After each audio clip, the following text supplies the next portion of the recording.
name is Athena Company. I'm a stand-up comedian, writer, and podcaster, and a parent, which is lovely. But you know what toddlers are like; they like to scream and not really engage in astute political debate. So what I do every now and again is ask a friend to come round and keep my company. I can't do that at the moment because if you ask a friend to come round, that makes you a criminal because it's against the law to leave your house now.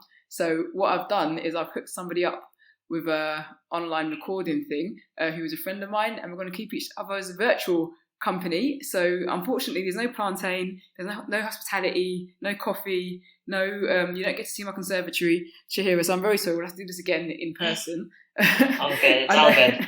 But welcome to my virtual podcast, Shaherah Jordan. Hello. Hey, thanks for having me. No, thanks for coming on. I've been wanting you to be on this podcast since forever. Okay. Because you are like a polymath. Which is cool because I know a few polymaths actually, and I'm always like it's pretty cool. Like when I met you, you were. Can I talk about what you like? Can I do Go that? for it. Because when I met you, you was like I don't even know what the term is. Like a body competitor. Yeah, I was a bodybuilder. Yeah, which is like boy, I don't even know. I think I might even send out. I don't have the pictures of you, obviously, but I might use them on the Instagram to promote. But that was even pretty impressive. You was a professional, as professional as you can be, volleyball player at the time too. Yeah. So that was pretty cool. And fast forward a few years, now you're about to. You're on a path towards a PhD. Yeah. Yeah, and in between all of that, you squeezed out 3 children. Literally.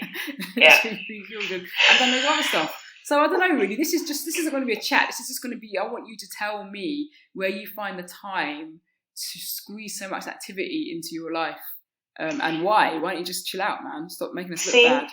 I'm glad you said that because I actually think it's a personality quirk, and I've been like thinking about this quite a bit. So since it's a chat, I'll share with you that on this PhD journey. And we have to do this thing where you fill out a form every term to say what courses you've been on or what training you've done, where you've developed. And I had my 3rd son last term. So when the form came out, obviously I was a bit like, well, I can't say had a kid. So I just put like yes, no answers to everything. And the head of the graduate school was not impressed. Basically was like, you're a 3rd year candidate. You should fill this out more completely. And I was a bit like, mate, had a kid, went to 3 conferences while pregnant, wrote a paper, like back off a little bit, you know? And what was interesting was that he felt that I should have just taken maternity leave. But I couldn't think of anything worse than, this is going to sound really horrible, kind of just pausing everything and staring at a baby who can't speak, who can't let me bounce ideas off him. Like, it just kind of felt like, no, I have to stay busy if I'm going to stay healthy, if that makes sense. And do you think that being busy for you has to be like an academic endeavour? Because some people might say, I would say looking after a baby would keep you busy, you know? And it does. But what I remember is with my first child, I remember feeling like there was no, how do I say it? There was no way of kind of like knowing that I'd done it right. Yeah. And so you're going through all the paces, you're making these purees, you're doing all this stuff, and there's literally nothing to tell you that like, well done. Well, apart from the mums groups on Facebook, but I feel like in order to be in those groups, you have to say, you're doing great, mama. So it's like when your mom tells you you're pretty and you're like, you have to say that. Yeah. Oh, yeah, absolutely. So the mums groups weren't doing it for me. And it was just like, okay, motherhood is, the hugs are great. The, you know, whatever you want to call it, the love part's lovely. But I don't feel like I'm developing at all. I don't feel like I'm doing anything right. I feel like I'm just doing. And so I just found by having little projects, there was like a sense of completion. Like, okay, yep, I wrote a paper, it's finished, it's published, it's off. Okay, I've done this. And it just kind of makes up for that abyss of parenthood. I sound like a terrible person. No, you don't. I'll tell you something funny. So when I had my little one, people would, especially because the situation I was in was a little bit different because I was living with my mum and sort of on my own at that point. People were just like, "Oh, how are you getting on? How are you getting on?" And I was like, fine. I really didn't find it. So I kind of was really fortunate to have kept my hand in stand up, in writing, and doing the occasional bit of podcasting work and a bit of radio work. And thank God I did. If you're lucky enough, you can sort of get on with it, and it does leave a lot of space for you to be doing something else, because you know what, babies, if you're lucky enough to have a baby that does, they sleep. You can put them, when they're on the ground, they just lie there. They don't do anything. So you can get on with what you need to get on with, and they're not capable of doing anything. They can't even lift their heads up. Right. So in many ways we were kind of the same and different, but I didn't go out looking for it. I was on enforced maternity leave anyway as a contractor. And as a stand-up, maternity leave is a myth. Like, it just doesn't exist. So it's kind of similar but same, but the difference is I think you have that mentality, babies or no babies. Which is, do you feel that you have, like, it's almost like ADHD, do you know what I mean? Like, it is like not being able to sit still. Do you feel conscious of it, or do you just think this is just your normal? So I'm conscious of it from the perspective of, like, comparisons. So I always get nervous. Like, I met this woman once at a kid's birthday party, and her mom puts a lot of pressure on her to get a master's and get a this and get a that, whatever. And then we found out that her mom lives on my street, and she's like, you can't meet her. She can't know that you've got 3 kids and you're doing a PhD, because I'll never hear the end of it. So I do feel conscious of it from that perspective, because, you know what, it's a bit like the lady who had 3 kids, had a 6-pack abs, and then did that, like, social media post like, I've got 3 kids, what's your excuse? It's kind of like that, but I feel like I'm not running around going, I'm doing a PhD, what's your excuse? I feel like people are looking at me like, oh my gosh, she's doing a PhD, I should be doing more. And that's not the case at all. No, I think that's people projecting onto themselves. Like, I can tell you right now, as much as I admire you, I'm not doing a PhD. I'll tell you that for something. So I think people like to project their insecurities, and I think parenting, what I found was I didn't really get on with a lot of parenting groups, or I didn't really engage with a lot of them online and in person. And I realised that people made a real effort to put the role of parent front and centre in their lives, which obviously it's automatically a life-changing thing that becomes your priority in in many ways. But that didn't cast a shadow over the rest of my life. It was just an addition. Does that make sense? And I struggled. Of course it does. Yeah, and I always say this all the time. Like, when I went to these groups, and what I wanted and expected was to have a conversation about just the stuff that I would normally talk to my friends about. But the reality of these places is either competitive, kind of comparing babies, which is ridiculous. I mean, people comparing a 6-month-old's ability to another 6-month-old. It's like, oh, get in the sea. Do you know what I mean? They're literally, if one 6-month-old can roll over onto their stomach and one can't, I can guarantee you that is not an indication of future life performance. Agreed. And I feel the same way about 7-year-olds, for the record, but No, it's really true. Like, up until even secondary school, like, there's a lot of people who didn't do so well when they were older teenagers who were doing way better than the people who got straight A's. So, you have to get a bit of perspective. So I struggled a little bit with that. I struggled a bit because a lot of the parents were just like a bit, even though my mum lives on a kind of this estate, but the area is a bit posh. So, and it was only posh people that went to these classes. So they were a little bit judgmental, You can kind of, I sensed a little bit of, it wasn't bad or anything, but I just kind of felt like, they're all going out to meet afterwards to have their lattes, and they're not inviting me because they think maybe I don't drink lattes, and I don't like milk. So, jokes on them.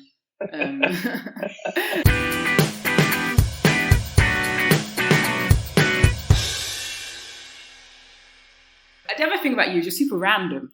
Like, you're like, and your PhD is on electric vehicle use. Yeah, so it was, and it's funny because the whole way that I came about it was really quite linked to my daughter, in that there was a study that, she's got allergies. Oh, okay. And there was a study in Canada that found that, let me get this right. Babies who were born in poor air quality areas are more likely to have a food allergy. Now, it didn't sort of confirm causation, just correlation. Right. So when I read that, I was a bit like, great. So for the first year of her life, I used to stick her in the buggy, walk from my town to the next town for exercise on the main road, and just had her surrounded in all the dirty air, you know. And so, but it made me think, you know, if poor air quality is connected to this, and we're seeing more and more children develop allergies, could we kind of stem the growth of that by doing things to clean the air? And I think vehicles proved to be a really interesting space because for at least Gen Xers and baby boomers, it's like your rite of passage. You know, I own a car, especially in London, I have to say. So in America, you have to have a car because that's just how you get around, unless you're in the big cities.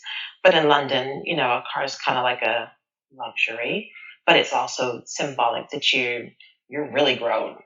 So, you know, it's like, so those of us who've now proved that we're really grown and don't want to give up this kind of example of how grown we are, we're kind of just polluting the air.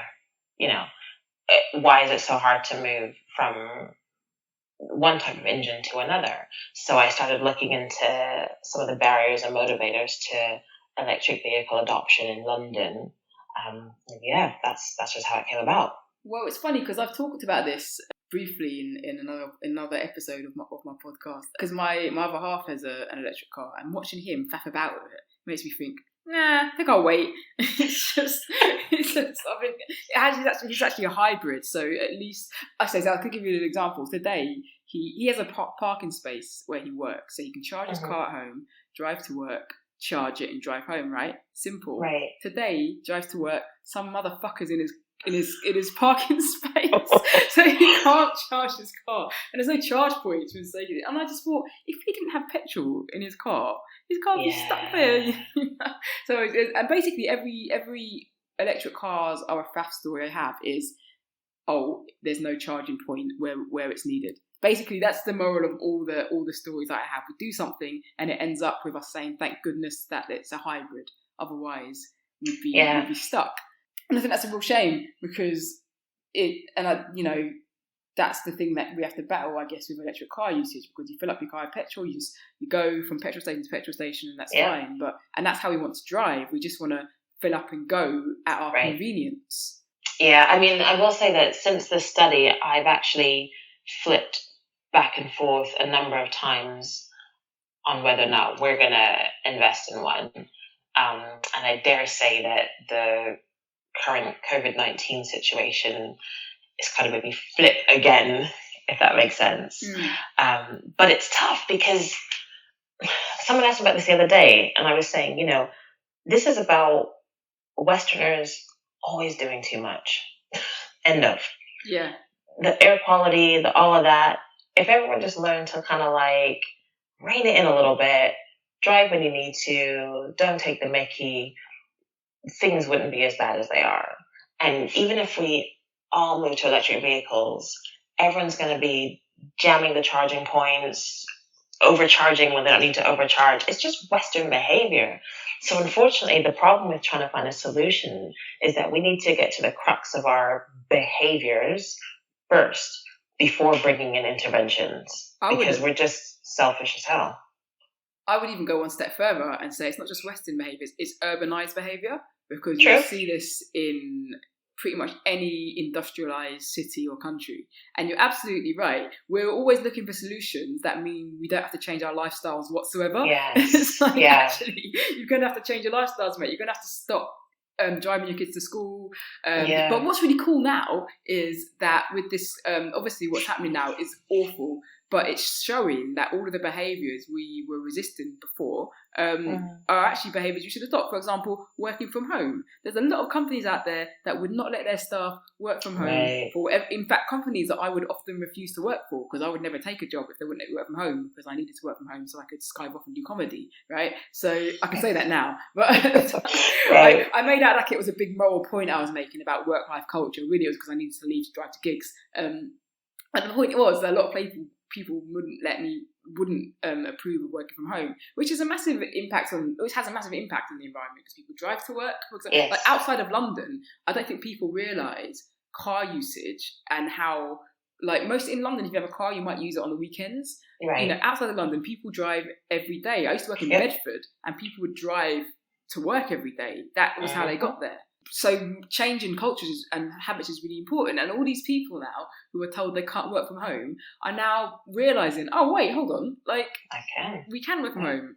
And it saves travel, and even if you are taking a tube, like, the tubes are empty now because people are at home. So how much money are we spending on Crossrail? We could have just got everyone to work from home. Exactly.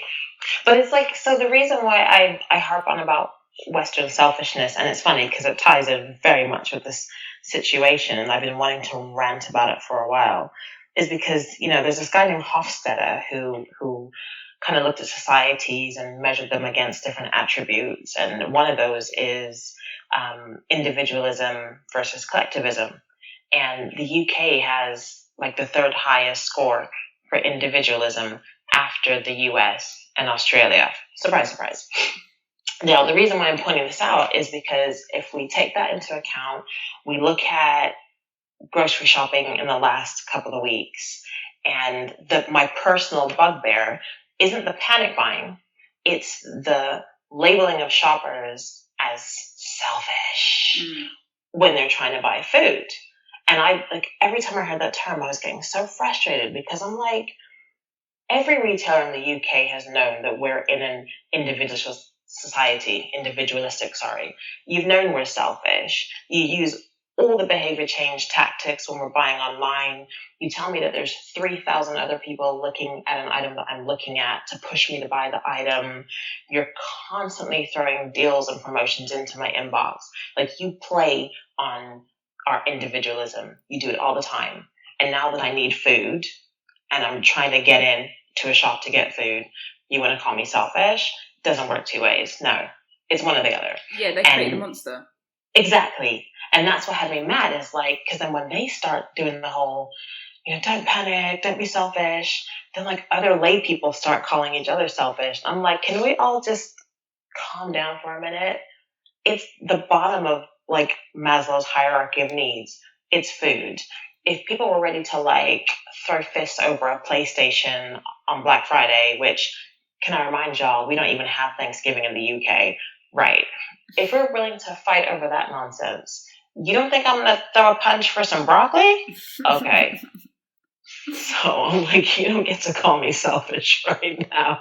Look, these supermarkets were tap dancing when they saw us panic buying. They could have put a restriction on what people could buy from the beginning. They could have stopped their buy one get one frees. They could have put in every measure they're putting in now to stop the panic. But when they saw things flying off their shelves, they were like, bring it. And I know for a fact that they would send pictures of empty shelves to the media to show empty shelves to the public, so there would be more panic buying. I just feel like that's so clearly what they was doing or encouraging. Yeah. And it was a real shame. I think you're being a bit too kind to people. I think some people were being assholes.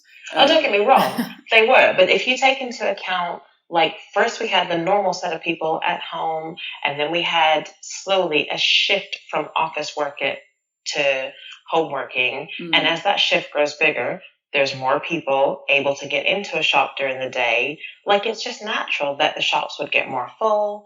Obviously, we've got situations happening in other countries, and we're kind of going, oh my gosh, is that going to happen to us next? So yeah, of course there were some idiots, but then it just hit a point where we all tapped into our feral nature, and we were like, yo, if all I can do is eat pasta for the next 3 weeks, so be it. I want in.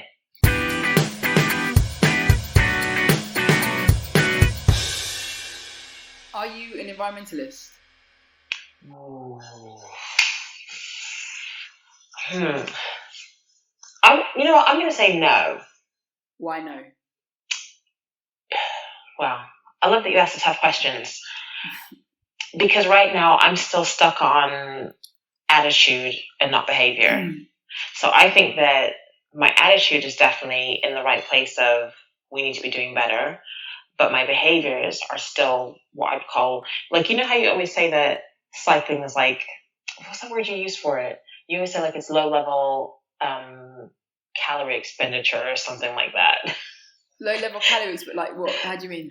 You and I talk about cycling. You used to be like, you just jump on the bike and pedal. Yeah. Like it's not, yeah. Oh, super, well, it's efficient. So there isn't a more energy efficient way to move than cycling. It takes like, if you can, I can't say this scientifically, but if you can take like fuel, body energy and all this stuff, if you find a way to measure it in even terms and you compare cycling to moving from A to B with any other form of motion, it is the most efficient way to move. This is a scientific fact. You have to Google it. I can't cite my sources there. I'd say the behaviors that I currently do that are environmentally focused are like cycling. Recycling is easy now that we've got bins with different colors. Walking more is easy because my child's school is at the top of the street. So all the things that I could potentially hold up and say, "Ooh, look at me, I do this," I do it because it's all relatively easy stuff to do. I think the harder decisions about, I actually just ordered some new deodorant. Is it environmentally friendly deodorant? It is, in that like it has a case and you put the new deodorant cartridge into the case every time the old one runs out. Perfect. Anyway, yeah. But those are all I have to do is click online and pay for it and it's being sent to me. It's not like I'm taking empty jars to a grocery store and filling up, my pasta in those jars. It's not like I'm growing my own vegetables, but I do feel very strongly that a lot of us need to start making some micro changes in our behavior. Even things like water. Like I've been saying for ages, I'm going to buy a new filter. Have I bought one yet? No. So it's just stuff like that I know I need to just do. How is a filter going to make things better? Well, so I like drinking water, which is very American of me. I'm sorry. But I like bottled water. Yeah. Right. Okay. Yeah. So what I've been doing to try and curb buying the big 5-liter bottles of water is, those they're like tea bags for your water, for your sports bottle. I think so. Yeah. So I've been using those in like a big pitcher because I just don't like the taste of tap water. So yeah, I'm like, I just need to get a filter. Well, I've got a theory anyway. I think that Black and brown people generally find it hard to engage with environmentalism and sustainability because a lot of the messages we get are things we do anyway. Mm-hmm. So I am actually an environmentalist, and I probably, in way before you met me, there were things I was doing and involved in. I was basically the original Greta Thunberg, but the optics weren't right for me to go viral. Like she did. But I mean, I'm exaggerating, obviously. I've got this thing about technology, man. I wanted to start a hashtag no new tech for 2020 because people buy too much technology and it has a massive environmental impact. Huge. And it's disposable. All of it is disposable and all of it is toxic. So it doesn't have a long life. It's toxic when you dispose of it, and when you dispose of it, you replace it. So it's like this really toxic circle of consumption, and it also contributes to all kinds of other social ills, such as like war and conflict because of the materials, which come from very specific places.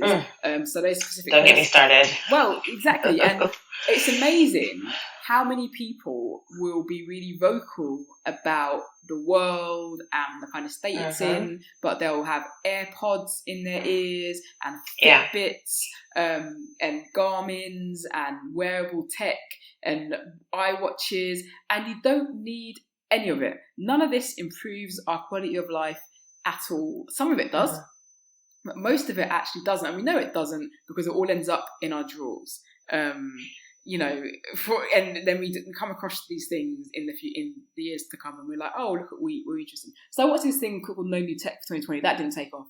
because nobody cares what I think at this moment in Stop time. it. Well, it's true. Sadly, what would have to happen is someone would have to make a documentary about whales. They'll cut a whale open. They'll see an iPad in it. Then they'll be like, "Oh my god, we've got to stop buying iPads." Then that will make a difference, though. That will make a difference. So that's what really annoyed me about. No, it won't. It's legislation is what makes a difference. Those things, you feel bad for the half an hour that you're watching it, but until the government says, right, no new tech, you still go out and buy it. You're right there. You're right. I'm referring specifically to the obsession people had with straws, because it was just bizarre. I was in Edinburgh 2 years ago, and that you couldn't find a straw. You could find a plastic cup. Millions of the things, millions everywhere. We can't give you, because a lot of it. If you've ever been to Edinburgh Festival, a lot of it is outdoors. The bars are too small, right? So you take your drink and you go outside. So the streets of Edinburgh are lined with people with these plastic cups going, "Oh, we ditched the straws." It's like, well, this is still like an issue. Or the straws are replaced with metal straws, which had to be made. Do you know how much energy it takes to manufacture something out of metal? Do you know how much energy it takes to then wash that thing? Because you've got to reuse it. So I think people are very naive, and it goes to people not wanting to change their habits. If they can do something that makes it look like they've changed, but really they haven't really got to the core of the issue, which is just drink out of a normal cup. Maybe. Yeah. So I don't have a problem. I don't have beef with straws, is what I'm saying. I don't have beef with them at all. I don't think not using straws has made this world a better place for animals or humans. Right. But then this is why when you asked if I was an environmentalist, I said no, is because I do feel that if you're going to label yourself something, there has to be like a testable level of authenticity in what you're doing. And it's no good for me to just kind of say, well, I am because I care. What I'm doing has to actually be something I do in every aspect of my life, or at least have a genuine justification for why I don't do it. And so this is my challenge with EVs, was that okay, can we talk about the mines in Congo? And I'd been to conferences where people would ask the question about, these, I think one guy called them red cars, red with the blood of people from Africa. It was really quite a thing, yeah. And everybody was so on edge about the way he was talking, but it was it's something that has to be discussed. But also, we can't just point it all on EVs, because like you said, it's all the other stuff that we've been using. When are we going to talk about the fact that we're benefiting, quote unquote, at the expense of human life? That's scary. Massively at the expense of human life, because the reality is that all of this stuff that's coming out of these countries, the products aren't being made in these countries, and they're not even being sold back to these countries mostly. They can't, the people who mine this stuff could never afford to buy this stuff. No. And that's why I wanted to do a whole no new tech movement. But also I wanted us to interrogate how we allow advertising to infect our lives, and how we use tech as status symbols almost, and we do it mindlessly. But I'd like people to be a little less contradictory with their behaviour, because they talk about Me Too, right? And if you want to talk about sexual violence and you're not talking about the Congo, just go away. I'm not interested. I will not have a conversation with you about sexual violence if you're not going to talk about the Congo. You don't care about sexual violence if you just think it's about some and Garen, I'm telling you right now, an A-list celebrity, I don't want that person to be abused. I don't. There's another thing happening in a remote part of a country that's basically the same size as Western Europe that you're never going to go to. One issue I think is far more pressing than the other. If we're saying all lives matter, and these people, if we're saying Black Lives Matter, if we're saying all lives matter, then you can't talk to me about Me Too if you're not talking about the Congo, and it's linked. If you can't talk to me about sustainability if you're going to be dripping in Apple technology or any kind of technology. And I would say I call myself an environmentalist, because even though not everything I've taken a flight this year, for example. I took 2 or 3 flights last year. But I do think, there's an edge. I don't eat meat. I do care. I live my life quite sustainably. I don't shop a lot. I'm quite a frugal person because I don't like shopping anyway. I like secondhand stuff. Yeah. And I try and be as vocal as I can be, because I love a container. I don't throw containers away. I tell you what, the amount of container, I'll fish a container out of the bin. I'll sterilise it. But if the lid fits nice on it, so I like it. I like a good container. So I think I do all right. Do you have a favourite container?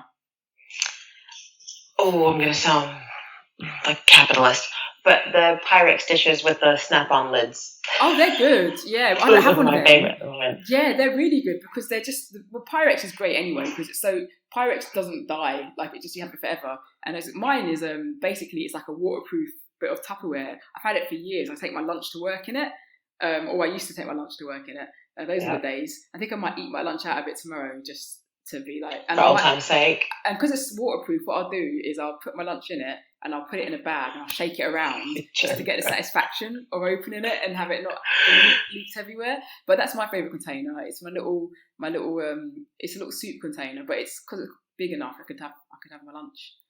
I'll tell you what's nice with the Pyrex dishes is you can do like individual sized mac and cheese, or what was it? You had mac and breadcrumbs. Oh right, you've got the mini ones. Yeah, that's what I have. Oh, so those ones, that way you're definitely not overeating, because if you just kind of prep it the night before, pop it in the oven at lunchtime, because we're all at home at the moment, it's just like a ready, nice made portion sized for yourself. I mean, I've been known to go to the supermarket, and when I'm deciding which product to get, I'll get the one that comes in the most reusable container. Like that's smart. Because I just love a container. I got that from my mum.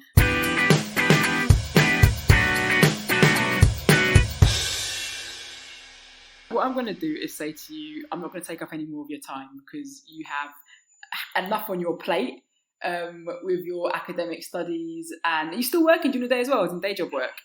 No, because Bubba's still, how old is he now? 6 months next week. Oh, right. So I'm going to wait until, because like you, I contract, so I'm going to wait until I see what life is looking at, like in a few months, and who knows what the market will look like by then. But if there's scope, if my write-up is nearly finished, then I might put the feelers out, and if not, I will just, because I don't think the kids are going to go back to school until September. I could be wrong, but yeah, I have a feeling I'm going to be doing this homeschooling thing for a while. So, all right. Well, I might start doing some Black History online lessons, but I don't know if kids are ready for that.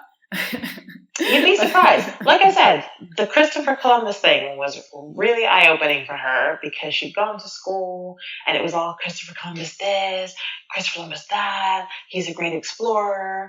And then by the time she got home and me and her dad talked to her about it, she was like, oh, he wasn't really a nice guy. So just the concept of people who are African and Caribbean descended being taught about being quote unquote discovered by white people, that sets a seed of inferiority into your brain that's got to be kicked right out to touch ASAP. No teacher is going to look at my child and say, we discovered you. It's not happening. Not on my watch. Like I said, I dare a school to try it. I dare. I can't wait to march into that school and go, what are you playing at? At your big age, you want to talk to my child and tell her that she didn't exist until some white guy saw her? No, stop it. In fairness to the school, bless him, by the time we politely gave her teacher part 2 of the history lesson, or I should say part 1 to his part 2 even, he literally was like, oh my gosh. And so we found out that he'd had a chat with some of their teachers, and now they're looking at how they can meaningfully review history. And I'll end on this note. This is an absolute stone cold fact. Columbus got lost all the time. All the time. He just spent his whole career, he discovered things, thinking they were somewhere else. Then he would go back to where he was from and then said, actually, no, that was India. Or actually, no, that was North America. He spent his whole time getting lost. He discovered everything by accident. Okay, the man is a fraud. Absolutely, an absolute fraud. Okay, we better end before this is a 2-hour podcast of me writing all of the wrongs of the British curriculum. This has been really great. It's great. We do catch up every now and again, but this has definitely been a long overdue chat. For sure, yeah, and we do need to do it more often. So I'll try and reach out a bit more. I mean, we've got a bit of time now, haven't we? So look, when this is all over, I'm telling you, we're gonna go so quickly into seeing each other like in person again. After about a week, we're going to go back into lockdown. We'll be sick of it. We'll be like, oh yeah, I think I preferred it when I was in the house actually. But yeah, I actually think people are going to be a little bit like, are you sure it's safe to be closer than 2 meters to other people. we're gonna long it out for the next 10 years. Like, in 2030, it might come back again, you know, so you can't come around. I don't know, I was like, Carnival is gonna be like I'm not sure if it'll be a close-up thing as usual. Oh, I think there might be a little distance. There'll be no whining. It'll be measuring stick whining. Finally, we'll get what we want. Like, guys just leaving us the hell alone. And ladies, be careful what you wish for, because we'll miss it when it's gone. All right, I miss it already. This has been great. It's been lovely to catch up. All the best with your homeschooling. I'm pretty sure your kids are going to come out of this with, if not PhDs, BAs, or one might get an MA. Do you know what I mean? I think they're going to be ready for a bit of tertiary education by the time you're done. One can only hope. Thank you for virtually keeping my company. Yeah, look, thanks for virtually having me around for plantain. My pleasure. I'm sending some to you now. Isn't it delicious? Awesome. It's amazing. Thanks for the extra kick of chili there. You're welcome.